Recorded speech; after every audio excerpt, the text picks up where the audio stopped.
So think about how we traditionally build systems to get water. Like, for a century, the prevailing engineering model has basically been a giant straw in a glass. Right. You find an aquifer, you drill a hole, you stick a pipe down, and you pump the water up. And that model is brilliant, provided the glass stays relatively full and, provided nobody suddenly dumps a bucket of toxic sludge into it. Yeah, that would be the fatal flaw in the design. Exactly. But what happens when that metaphorical glass sits empty, just baking in the sun for 10 months, and then, in the span of 3 days, it gets overwhelmed by this massive influx of muddy, contaminated surface water. Well, your straw doesn't just become useless at that point. It actually becomes a conduit for disease. Right. And that structural vulnerability is the core issue we are dissecting today. Okay, let's unpack this, because our mission today is to completely reframe how you think about global climate adaptation, specifically through the lens of a resource you probably interact with like 50 times a day. The tap water in your own home. Exactly. So whether you are catching up on climate science or you're just insanely curious about global infrastructure, this deep dive is going to completely change your perspective. It's like, imagine spending years reinforcing the roof of your house to protect against heavy snow, only to realize the new climate is actually going to melt the foundation beneath you. That is a really great way to frame it. The foundation is melting. We spent decades perfecting the extraction technology, the straw, so to speak, only to realize that the fundamental behavior of the water cycle itself has just shifted radically. And we're pulling from a profoundly jarring firsthand reflection today. It comes straight from Ethiopia's WASH sector. Which stands for water, sanitation, and hygiene for those listening. Right, and we are pairing that on-the-ground reality with the latest macro data from the IPCC and UN Water. And, the convergence of those two perspectives is critical because historically, the baseline assumption in climate adaptation was that a warming planet primarily creates a scarcity crisis. A fear was always the dry riverbed, right? Yeah, exactly. The empty well, the prolonged drought. And obviously, scarcity is a massive threat. Nobody is denying that. But the contradiction we need to examine today is far more complex than just running out of water. It's the whiplash. Yes. Climate change isn't just creating a water crisis by making water scarce. It is making water scarce and dangerous at the exact same time. Which brings us directly to those Ethiopian field notes, because this contradiction wasn't discovered in some, sterile policy meeting in Geneva. No, not at all. It's happening right now. The source material outlines an experience from a WASH sector field worker that really illustrates this new reality. They describe visiting a rural Ethiopian community during this incredibly severe dry spell. And the conditions were brutal. Brutal. Families were undertaking agonizing physical labor, literally walking for hours every single day just to reach what was supposed to be a historically dependable community well. Only to find it completely bone dry. Yeah, nothing. Which is a devastating scenario. Right. But conceptually, that is the textbook image of climate change we've been conditioned to expect, right? A lack of a vital resource. Right, the empty glass. Yeah. But then the timeline shifts. And this is where the logic just breaks down. Because 2 months later, following the seasonal rains, that same field worker returns to the exact same community. And the drought is aggressively over. Aggressively. In fact, the entire area is fighting massive floods. Water is covering the landscape everywhere. But despite the community practically drowning in water, there isn't a single safe drop to drink. And when you hear a community is flooded after a drought, part of you thinks, well, at least they have water now. Why is having a massive influx of water suddenly just as devastating as having none? What's fascinating here is the physical mechanism behind that paradox. When you have a severe, prolonged drought, the topsoil doesn't just get dry, it often becomes completely hydrophobic. Wait, hydrophobic, meaning it actually repels water. Exactly. It bakes into this hardened crust. Think of it like a ceramic plate. Oh, wow. So when the intense rains finally hit, the earth can't act like a sponge anymore. No, it acts like concrete. You get massive high-velocity surface runoff instead of gentle groundwater absorption. And from a public health infrastructure standpoint, that high-velocity runoff is catastrophic. Because it just sweeps everything up along the way.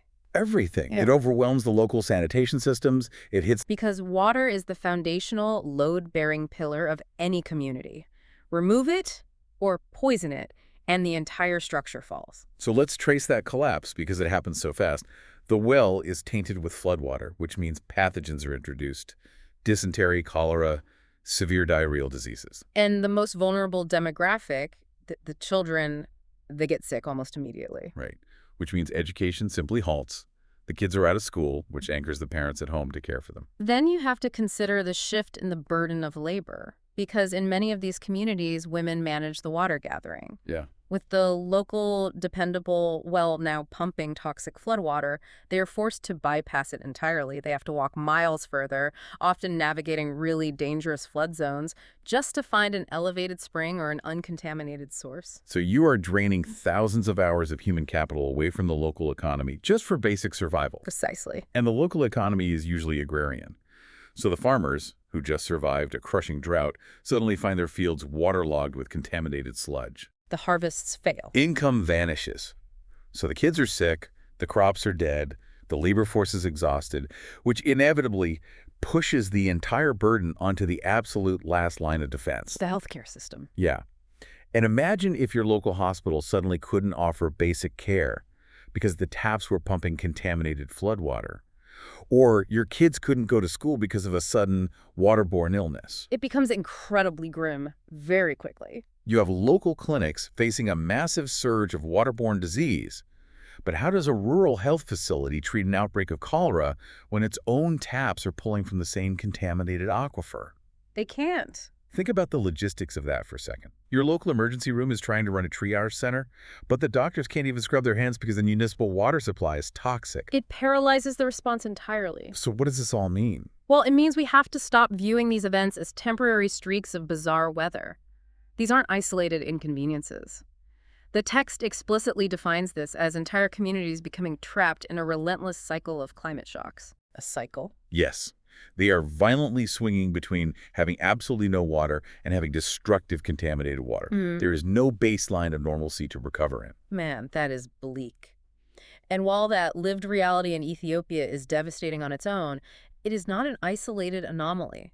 The localized field data is a perfect microcosm of what the macro science is telling us globally. Yes, the science is absolutely caught up to the field. Because the source material brings in the Intergovernmental Panel on Climate Change, specifically relying on the findings from their 6th assessment report.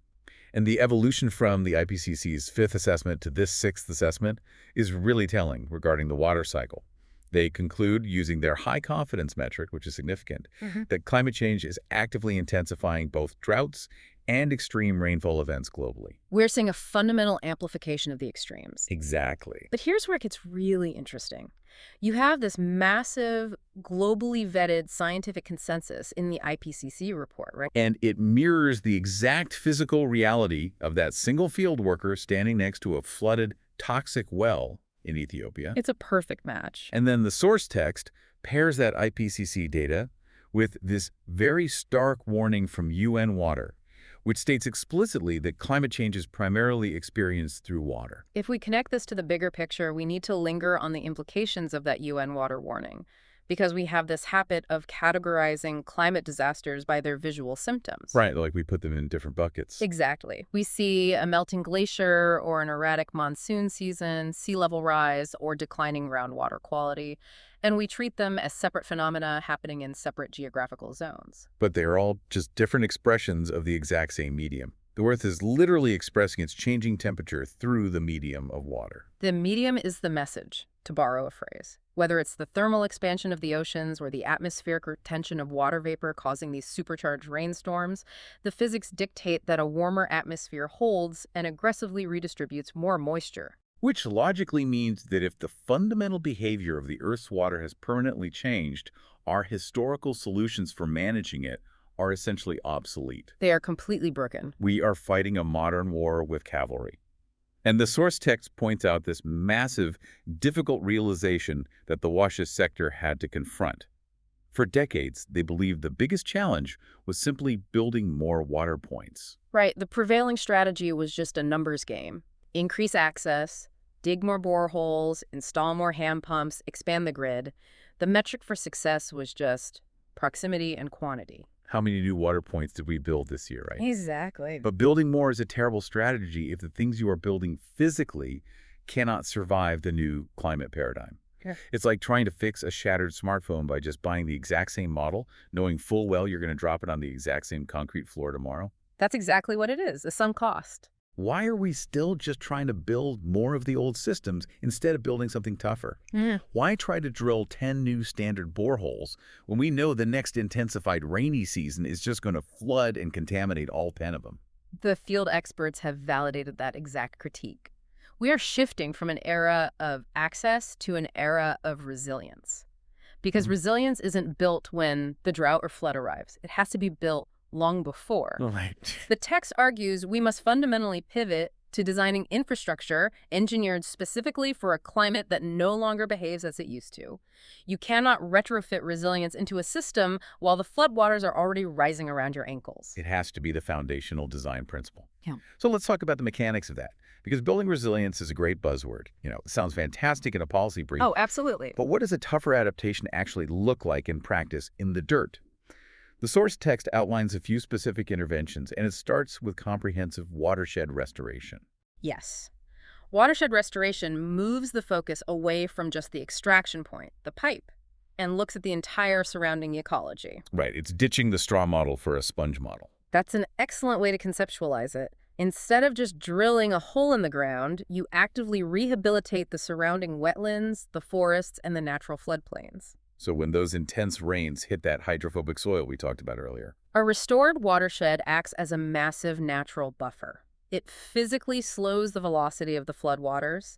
It uses the natural root systems to filter out sediments and pathogens, and it allows the water to slowly percolate back down into the aquifer rather than just aggressively washing the topsoil away. You are literally utilizing the local ecology as your primary infrastructure. Yes, but it also requires hard engineering alongside that. The text specifically highlights designing climate-resilient sanitation systems. Which means redesigning the grid so that human waste doesn't need drinking water during a flood. Exactly. But what are the actual mechanics of a flood-proof sanitation system in a rural community? Like, how does that work? Well, it involves moving away from those traditional unsealed pit latrines. You engineer elevated facilities or you install fully sealed subterranean holding tanks. Okay. So when a massive flood event occurs, the water washes over the sealed infrastructure rather than flushing the raw contents out into the community water supply. You also engineer bioswales around the facilities to actively divert that surface runoff. You are physically severing the contamination pathway. Exactly. And the text also mentions rapid, simple hygiene interventions. Right. Essentially having deployable stockpiles and protocols ready to go the second a flood hits, rather than waiting for the cholera outbreak to start before someone decides to ship in soap and water purification tablets. It's anticipatory action versus reactionary panic. Okay, I track the engineering, I understand the physics of the watershed, Yeah. but let's look at the reality of global economics for a second. Let's do it. Because we are talking about rehabilitating entire regional ecologies. We're talking about replacing thousands of traditional latrines with sealed subterranean tanks and redesigning municipal extraction points. It sounds massive. It sounds massive. And Ethiopia's GDP, and the GDP of many nations facing the brunt of these climate shocks, is a fraction of Western nations. Good. When you list off watershed restoration and climate-resilient infrastructure, it sounds like a multi-billion-dollar pipe dream. I can hear the listener wondering right now if these vulnerable communities can actually afford these miracles. It is the necessary, pragmatic question to ask, but the author of the source text pushes back really hard on that economic skepticism. Really? How so? They leverage data from the Global Commission on Adaptation to reframe the math entirely. The framing is that these resilient systems are not expensive miracles. They are smart, high-yield investments. Walk me through the math on that, because the upfront capital expenditure just has to be massive. Well, the initial capital expenditure is higher, yes. A sealed, elevated sanitation system obviously costs more to build up front than a traditional pit, but you have to measure the cost of the intervention against the cost of the cascading failure we discussed earlier. Oh, right. The children out of school, the failed harvests, the paralyzed hospitals. Exactly. The Global Commission on Adaptation data estimates that investing in resilient water infrastructure delivers benefits many times greater than the initial cost. Because when you build a flood-proof sanitation system, you aren't just buying concrete and PVC pipe. What are you buying? You are purchasing the agricultural output of that entire valley because the farmers' fields won't get contaminated. You are purchasing the educational continuity of a whole generation of students who won't lose weeks of schooling to dysentery. Wow. You are buying the medical capacity of the local clinic because they aren't getting bogged down treating entirely preventable waterborne diseases. Exactly. When you weigh the upfront cost against the massive, catastrophic, recurring economic losses of a flooded, paralyzed community, the resilient infrastructure isn't a luxury. It is the only economically viable path forward. The alternative is just permanent economic collapse. So it's not a charity expense at all. It is structural economic protection, Yes. which really brings this entire journey full circle. We started with a WASH field worker staring at an empty well in Ethiopia, realizing that the coming rain wasn't a relief, but an actual threat. Right. And we've tracked that localized realization all the way up to a global scientific and economic mandate for total infrastructure redesign. And it all hinges on the final, lingering insight from the source material. The text argues that the debate over whether climate change will affect our water is completely over. Yeah, the science is settled, the field observations confirm it, the glass is broken. So the only question that demands our attention now is whether our water systems are actually ready for the climate change that has already arrived. Because if climate change is overwhelmingly experienced through water, then climate adaptation fundamentally must begin there as well. Thank you so much for joining us on this deep dive. Our hope is that the next time you turn on the tap or drive past a local reservoir or even vote on municipal infrastructure funding, you look at those systems through this new lens. It's not just basic plumbing anymore, it is the absolute front line of global climate survival. This raises an important question, one that builds on the text but pushes us to think even broader about global policy. Oh, what's that? Well, if our primary day-to-day experience of global climate change is dictated almost entirely by water, having a destructive excess of it or a catastrophic lack of it, how might our entire global approach to climate policy shift if we stopped measuring our success solely by carbon emissions and started measuring our true success by our relationship to water? Because if we keep all our focus on the sky, we just might miss the foundation washing away right beneath our feet.